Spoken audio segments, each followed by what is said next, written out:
Di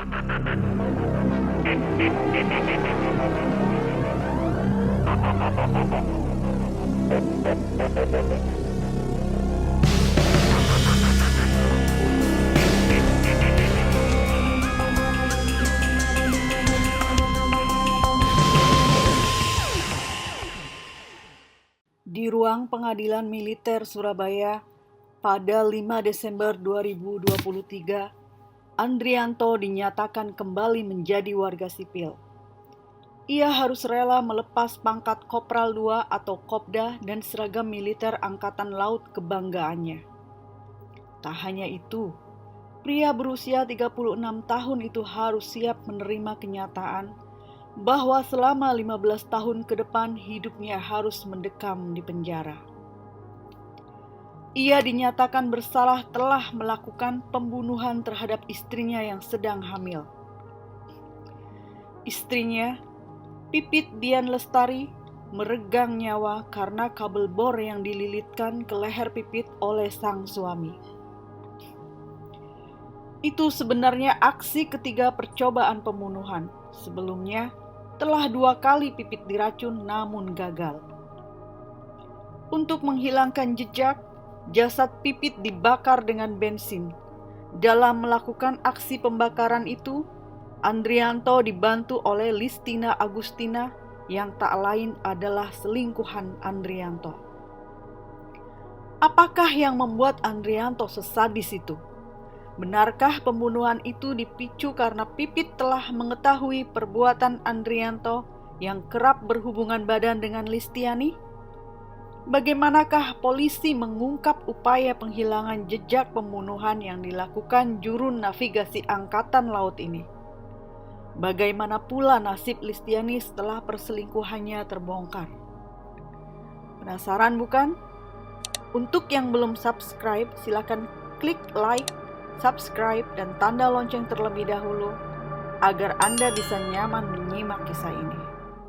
Kepindahan Andrianto ke Flat TNI AL A9 nomor 110 Kelurahan Ujung, Kecamatan Semampir, Surabaya pada awal tahun 2020 menjadi tenggara munculnya bibit-bibit asmara tetangga. Andrianto yang sebelumnya tinggal di Flat A9 DBAL, kini tempat tinggalnya persis di depan rumah Listiani Agustina yang bernomor 101. Andrianto sudah menikah dengan Pipit Dian Lestari dan dikaruniai 2 orang anak. Kedua anaknya tinggal bersama neneknya di Darmo, Surabaya. Sedangkan Listiani menikah dengan Koptu Jas Hendro Bayu Kusuma, anggota Dispotmar Lantamal 5, dan dikaruniai 3 orang anak.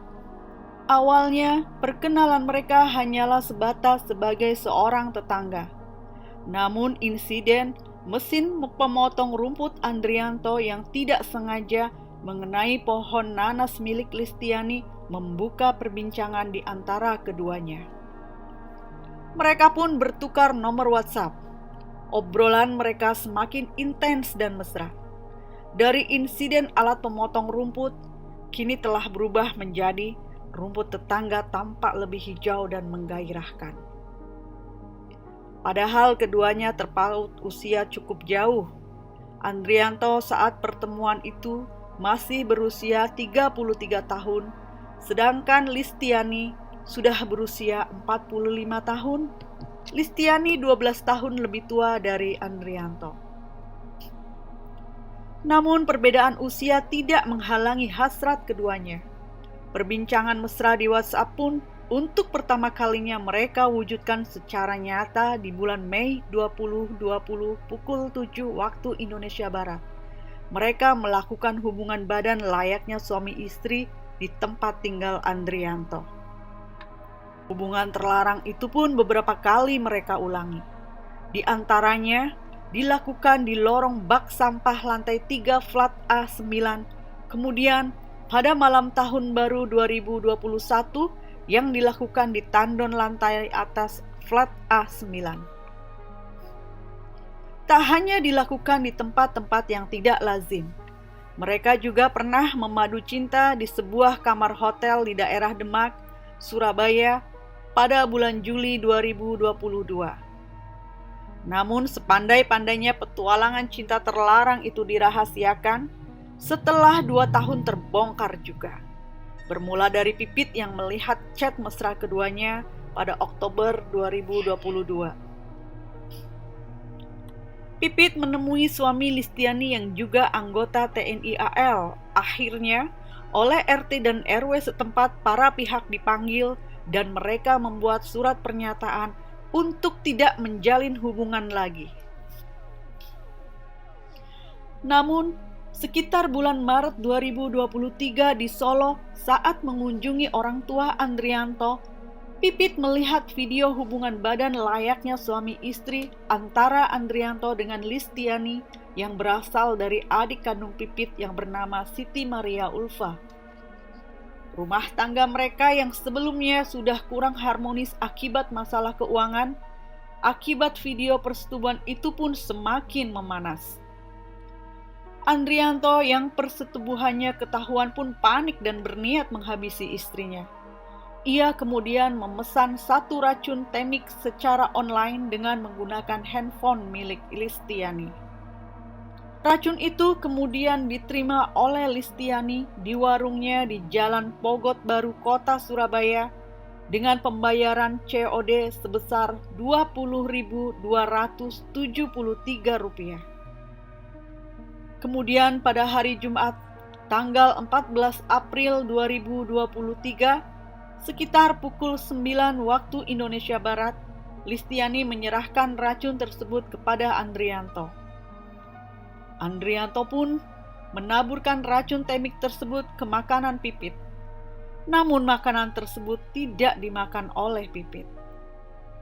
Tak patah arang, Andrianto kembali membeli 1 bungkus racun mawang. Racun itu disuntikan ke dalam 1 saset antangin oleh Andrianto. Akan tetapi, saat Pipit meminum antangin tersebut, ia memuntahkannya. Pipit mengecap rasa yang berbeda dari antangin tersebut. Karena dimuntahkan, racun pun tidak tertelan. Pipit lagi-lagi selamat. Pada tanggal 27 April 2023, sekitar pukul 8 malam, Andrianto dan Pipit terlibat percekcokan. Dimulai dari perbincangan sepele soal rambut, berubah menjadi pergelutan meregang nyawa. Andrianto kala itu sedang duduk di kasur dan bersandar di tembok sambil memainkan handphonenya. Kemudian datang Pipit ke kamar, duduk berdepetan dengan Andrianto. Pipit menyandarkan kepalanya di bahu kiri Andrianto, dan rambut Pipit mengenai dada Andrianto. Lalu Andrianto berujar, "Rambutmu mah geli." Mendengar itu, Pipit merasa tersinggung dan spontan membalas, "Kalau sama selingkuhanmu gak geli, kalau sama saya geli." Percekcokan pun terjadi. Pipit kemudian ke dapur dan mengambil pisau dapur. Pipit kemudian mengarahkan pisau itu ke leher Andrianto. Namun, Andrianto mampu merebut pisau itu dan dibuang ke sela-sela kasur. Andrianto kemudian menenangkan Pipit dengan memeluk dan menciumi Pipit. Namun Pipit berontak mendorong Andrianto dan kembali mengambil pisau yang sudah terbuang.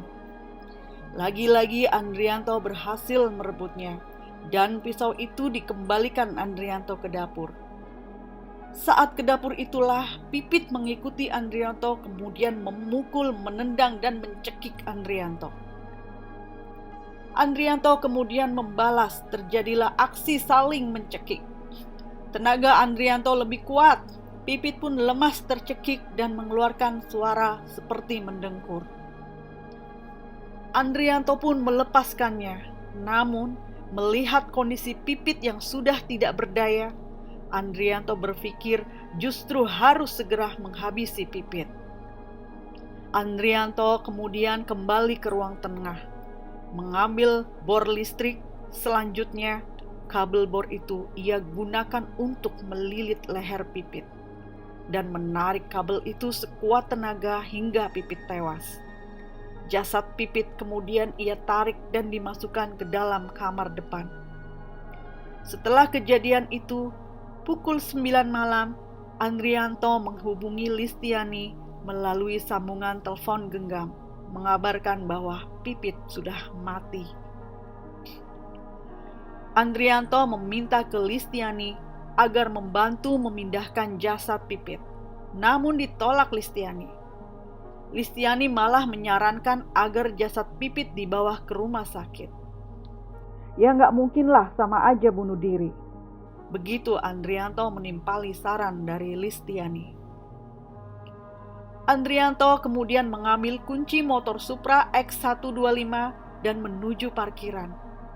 Motor itu pun kemudian dikendarai Andrianto menuju ke semak-semak bakau di selatan Satvip Koarmada II.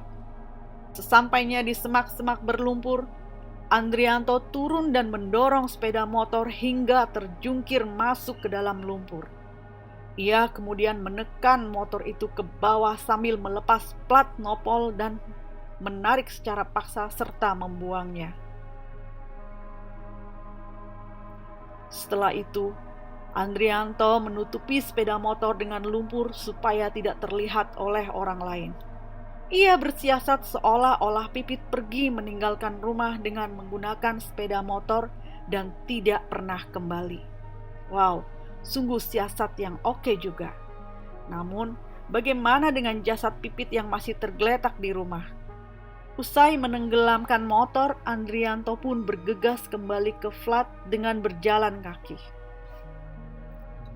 Pada pukul 11 malam, kembali dia menghubungi Listiani melalui handphone untuk meminta bantuan Listiani mengamankan jasad Pipit.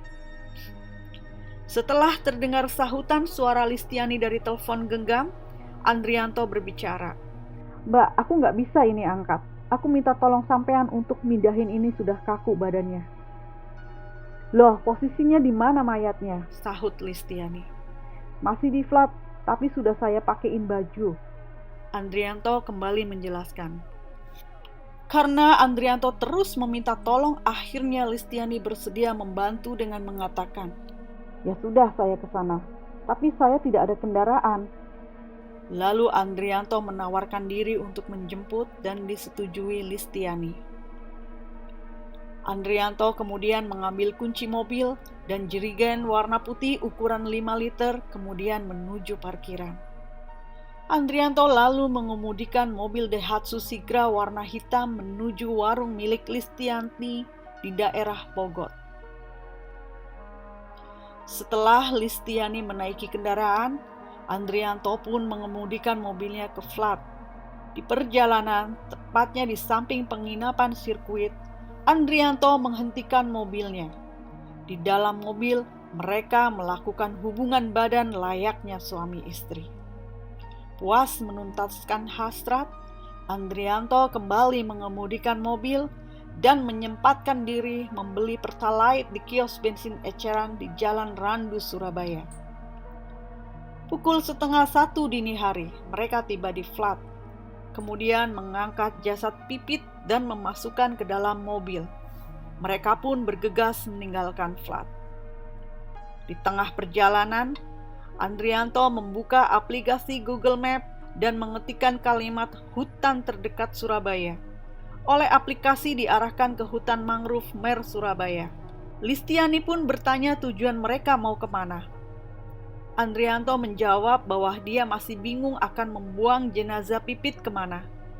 Listiani mengutarakan agar dibuang ke Madura saja, karena di Madura banyak tempat sepi. Andrianto yang menyetujui usulan itu pun langsung putar haluan menuju jembatan Suramadu. Setelah melewati jembatan Suramadu, tepat di samping 4 lampu merah pertama, kendaraan belok ke kanan hingga menyusuri jalan pedesaan. Pada sekitar pukul 02.30 waktu Indonesia Barat, melewati tempat yang terdapat pohon besar dan sepi, dengan sisi kanan dan kiri jalan merupakan persawahan, Andrianto putar balik dan menghentikan mobilnya. Jasad Pipit diturunkan dan disiram dengan Pertalite. Andrianto kemudian menyulut sarung tangan dengan korek dan melemparkan ke tubuh Pipit. Setelah memastikan Pipit terbakar, Mereka pun melajukan kendaraan kembali menuju Jalan Pogot, Surabaya untuk mengantarkan Listiani kembali ke warungnya. Namun, di perjalanan, tepatnya di depan SD Jalan Pogot, Andrianto menghentikan mobilnya. Dan mereka kembali melakukan hubungan badan di dalam mobil. Luar biasa, mereka seolah merayakan kemenangan dengan seks. Setelah mengantarkan Listiani ke warung, Andrianto kembali ke flat dan langsung membersihkan sisa bercak darah di lantai dekat tembok ruang tengah dan di lantai kamar dengan menggunakan alat pel. Selesai membersihkan jejak, Andrianto mandi dan memakai baju dinas dan berangkat ke KR1 AMY 351 Satkor Koarmada 2 yang saat itu sedang bersandar di dermaga Semampir Timur. Sementara itu, warga desa Alang-Alang, Bangkalan heboh. Pukul 07.15 waktu Indonesia Barat, Pipit dengan posisi tertelungkup ditemukan warga di parit berumput di Jalan Raya Alang-Alang, Dusun Belabeh, Desa Alang-Alang, Kecamatan Tragah, Kabupaten Bangkalan. Sebagian pakaian Pipit sudah terbakar. Polisi yang datang ke TKP kemudian memeriksa sidik jari mayat. Identifikasi sidik jari menunjukkan bahwa sang mayat adalah Pipit Dian Lestari dengan alamat Darmo, Surabaya, yakni alamat rumah orang tua Pipit. Polisi kemudian menuju alamat tersebut dan ditemui oleh Septian Ardianto, adik kandung Pipit. Septian pun diminta menandatangani surat persetujuan autopsi jenazah karena polisi menemukan tanda-tanda kematian yang tidak wajar. Kecurigaan polisi benar. Hasil otopsi menunjukkan bahwa Pipit mati karena kekurangan oksigen alias asfiksia atau mati lemas. Bersama Pomal Lantamal 5 Surabaya, polisi kemudian menyelidiki kasus ini. Pada tanggal 29 April 2023, Andrianto pun mengakui perbuatannya di depan penyidik Pomal Lantamal 5 Surabaya. Polisi juga kemudian menangkap Listiani. Andrianto kemudian menjalani sidang di Pengadilan Militer Surabaya dan pada tanggal 5 Desember 2023 dijatuhi hukuman penjara selama 15 tahun serta dipecat dari dinas militer. Sedangkan Listiani menjalani persidangan di Pengadilan Negeri Surabaya pada tanggal 7 Desember 2023 divonis hukuman penjara selama 10 tahun. Akankah penjara mengakhiri petualangan asmara keduanya? Semoga saja ini menjadi titik balik mereka menuju kebenaran. Karena jalan kejahatan akan selalu melahirkan kejahatan lainnya, kecuali ia kembali ke jalan kebenaran.